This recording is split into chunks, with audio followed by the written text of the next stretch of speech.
Hi friends, आपका स्वागत है आर के हेल्पिंग इंडियन चैनल पे। आज हम लोग कंप्यूटर एमसीक्यू के सेट नंबर 20 के बारे में डिस्कस करेंगे। कंप्यूटर एमसीक्यू सेट नंबर 20, और इसमें जो भी क्वेश्चंस रहेंगे, जैसे कि इसमें 20 क्वेश्चन सेट हम लोग करने जा रहे हैं, और 20 क्वेश्चन सेट जो भी रहेंगे आपको बेसिक लेवल के जो भी एग्ज़ाम होंगे, जैसे कि आपका ग्रुप सी और डी लेवल के एग्ज़ाम जो भी होंगे, वो सब के लिए आपको बहुत फ़ायदेमंद होगा। इवन आपका जैसे कि पीजीटी और ये पीजीटी, टीजीटी या पीआरटी, जैसे कि ये सब के लिए एग्ज़ाम दे रहे हैं, जैसे बेल्ट्रन, बी स्टेट का फर्स्ट लेवल का पेपर, उसमें भी कि एसएससी का, ये सब के लिए बहुत आपको हेल्पफुल रहेगा। एसएससी का जैसे एक बार 10th लेवल 12th लेवल का एग्ज़ाम दे रहे हैं तो उसमें बहुत हेल्पफुल रहेगा। चलिए स्टार्ट करते हैं। Question number 1, which is unit of measurement use with computer system. यहाँ पर ये पूछ रहा है जो कौन सा है जो computer unit of measurement unit है कंप्यूटर का, byte, kilobyte, megabyte, all of the above. तो यहाँ पर हम लोग देख सकते हैं सारे ही मेजरमेंट यूनिट है कंप्यूटर का, तो ऑल ऑफ द अबव होगा, option number D. Question number 2, which is a secondary memory, CPU, ALU, floppy disk, mouse. तो यहाँ पे आप ध्यान से देखिएगा तो यहाँ पर कोई आपका मेमोरी है ही नहीं, सिर्फ सी नंबर आपका एक फ्लॉपी डिस्क है, वो मेमोरी डिवाइस है, तो ये आपका नंबर सी होगा। कहीं कहीं आपको ऐसा क्वेश्चन मिलेंगे, डायरेक्ट क्वेश्चन और बहुत इजी क्वेश्चन, जस्ट आपको पता है तो डायरेक्ट आप आंसर दे सकते हैं। Question number 3, what do the letters ASCII stands for. यहाँ पर ASCII का आपसे फुल फॉर्म पूछ रहे हैं, तो ASCII का फुल फॉर्म होता है American standard code for information interchange. यहाँ पे देखिए ये कहाँ पे है, तो ऑप्शन नंबर बी में देखिए American standard code for information interchange, ये ऑप्शन नंबर बी होगा answer.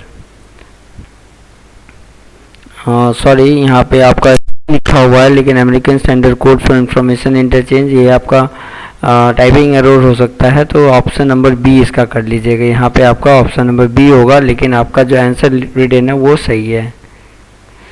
Question number 4, software instruction intends to satisfy a user specific processing needs are called system software, micro computer, documentation, application software.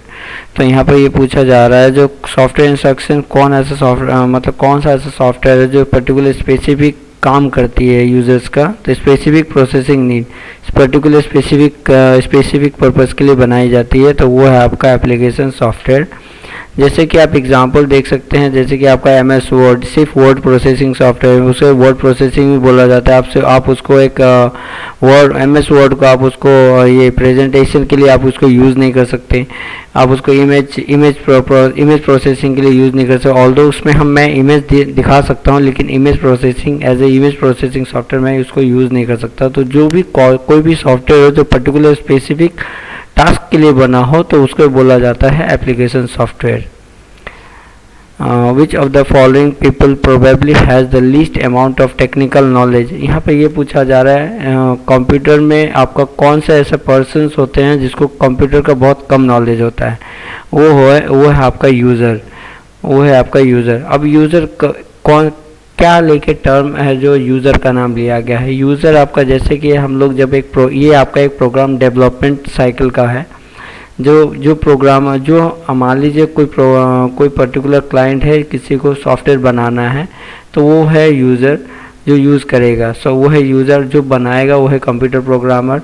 तो computer programmer और user, computer programmer ने उसके पास knowledge है वो बनाया, लेकिन वो जस्ट यूज़र क्या करता है, जस्ट अपना नीड बता देता है, उस हिसाब से क्या होता है प्रोग्रामर अपना डिज़ाइन कर देता है। ठीक है, तो वही यूज़र के पास उतना जस्ट वो बना देगा, वो जस्ट देखेगा वही से काम करेगा, तो इसीलिए यूज़र के पास उतना ये नहीं रहता, जस्ट बता दिया, जिसको जैसे बता दिया जाता है वैसा ही काम करते हैं, इसलिए यूज़र के पास उतना नॉलेज नहीं रहता है।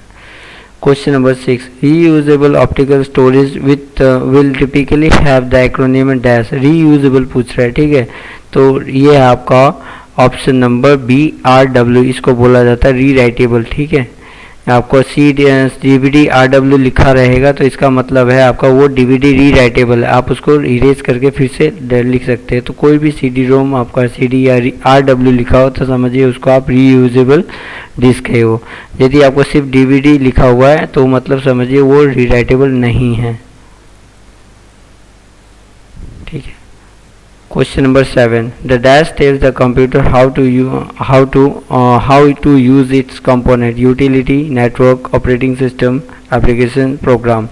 तो यहाँ पर भी ये पूछा जाए कौन सा ऐसा कंप्यूटर का पार्ट है जो कि आपको कौन सा कंपोनेंट कैसे यूज़र को बताता है, तो वो है आपका ऑपरेटिंग सिस्टम। ऑपरेटिंग सिस्टम ये पहले हम लोग ऑपरेटिंग सिस्टम के बारे में बहुत बात भी कर चुके हैं। तो ऑपरेटिंग सिस्टम क्या है, इसको मैनेजर भी बोला जाता है। जितने कंपोनेंट्स होते हैं हमारे कंप्यूटर में, चाहे वो सॉफ्टवेयर हो, सारा इस ऑपरेटिंग सिस्टम के थ्रू मैनेज होते हैं।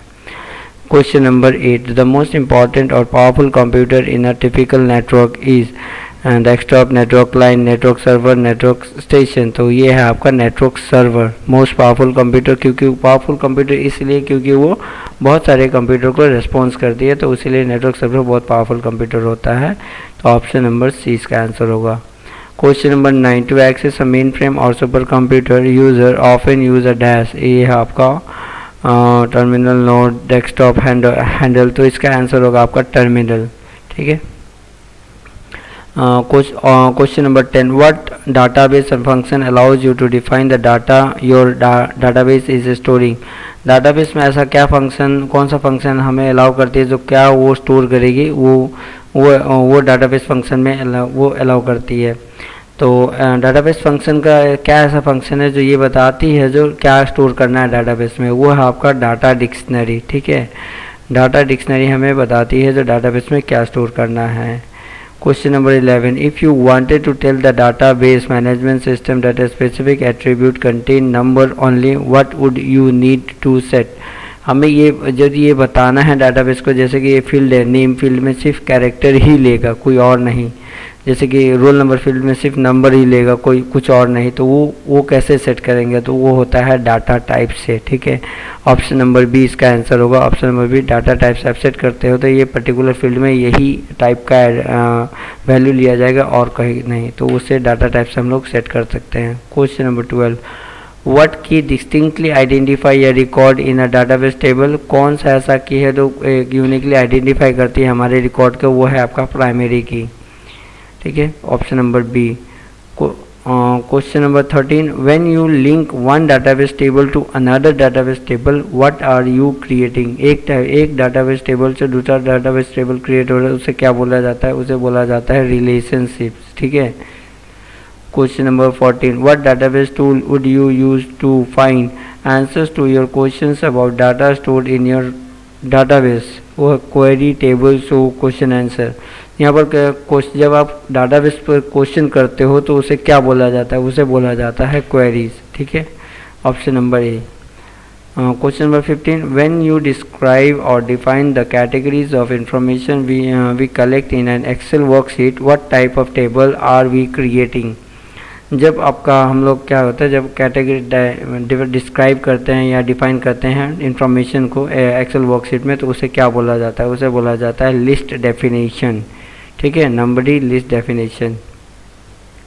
Question number 16. If you wish to limit what you would see on Excel worksheet, what data function would you use? मतलब आप यदि ये देखना चाहते हो एक्सेल वर्कशीट है, उसमें आपको देखना जो सिर्फ पर्टिकुलर डाटा ही देखना है, जैसे कि सिर्फ उसी का नाम देखना है जिसका आपका स्कोर 300 से ऊपर है, तो उसको के लिए आप क्या करोगे, उसके लिए हम लोग करते हैं फ़िल्टर। ठीक है, और यही क्वेश्चन आपको ऐसा पूछा जाए जो आपको अरेंज मैनर में चाहिए, मतलब अरेंज ये नहीं बोल रहा है जो उसी का चाहिए, अरेंज मैनर में चाहिए, तो आपको सॉर्टिंग मतलब सॉर्ट होगा। ठीक है, तो इसका आंसर है आपका option number B, filter. Question number 17. When creating a custom filler in Excel, which of the following would not be considered a Boolean operator? यहाँ पर सिंपल एक ही आपको थोड़ा यहाँ पर क्वेश्चन को घुमा दिया है स्टेटमेंट के साथ, लेकिन यहाँ पर सिंपल एक क्वेश्चन है कौन सा बुलियन ऑपरेटर मतलब ऑपरेटर नहीं है। ठीक है, तो ये है आपका इफ़, आपका बुलियन ऑपरेटर नहीं है, क्योंकि बुलियन क्या होता है, या तो येस और नो में आंसर देता है। ठीक है, तो यहाँ पे एंड है आपका लॉजिकल ऑपरेटर, येस और नो में आंसर देता है, और नॉट यही जो है जो आपका येस में आंसर देती है, वरना इफ़ तो ऑपरेटर में आता ही नहीं, ई फंक्शन में आता है। Question number 18. माइक्रोसॉफ्ट एक्सेस और Corel's Paradox are both example of which type of software? कौन सा ये दोनों सॉफ्टवेयर कौन सा टाइप के सॉफ्टवेयर की कैटेगरी में आते हैं, वो है आपका option number B, relational database system. ठीक है, रिलेशनल डाटाबेस सिस्टम के कैटेगरी में ये दोनों आते हैं। Question number 19, what type of graphical model is use to define a database? Flow chart, ER diagram, organisational model, programming model. तो ER diagram आपको डाटाबेस मॉडल में काम आती है।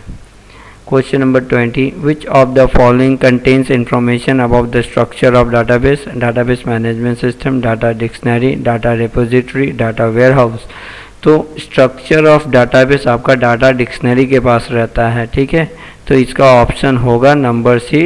यहाँ पर सॉरी, यहाँ पर अगेन प्रिंटिंग मिस्टेक है, ऑप्शन नंबर सी नहीं होगा, ऑप्शन नंबर बी होगा, डाटा डिक्शनरी। ऑल्दो ये डाटा डिक्शनरी सही है आपका आंसर, लेकिन यहाँ पे ऑप्शन नंबर डाटा डिक्शनरी आपका ऑप्शन नंबर बी में है, ना कि सी में। तो ये आप करेक्ट कर लीजिएगा, यहाँ पे आपका ये बी होगा। ठीक है,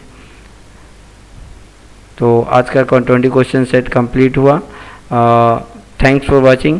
प्लीज़ ये वीडियो कंटेंट जो है आपको हेल्पफुल लगा हो तो प्लीज़ लाइक और शेयर वीडियो को ज़रूर कर दीजिएगा। और प्लीज़ अभी तक आपने यदि ये चैनल को सब्सक्राइब नहीं किए हैं तो सब्सक्राइब कर लीजिएगा। हाँ, और एक बात, आपको यदि इनकेस कुछ इसमें इम्प्रूवमेंट चाहिए वीडियो में, या कुछ पर्टिकुलर टॉपिक के ऊपर आपको कुछ नोट चाहिए, तो आप कमेंट करके बता सकते हैं। और हाँ, अभी जो इस वीडियो में कुछ गलतियाँ या कुछ प्रिंटिंग मिस्टेक पाई गई है, ट्राई करूँगा जो मैं अगले हम लोग पूरा ट्राई करेंगे जो हमारी टीम से, जो अगले बार वो आपको कोई भी ऐसा एरर ना मिले। Thank you, have a nice day.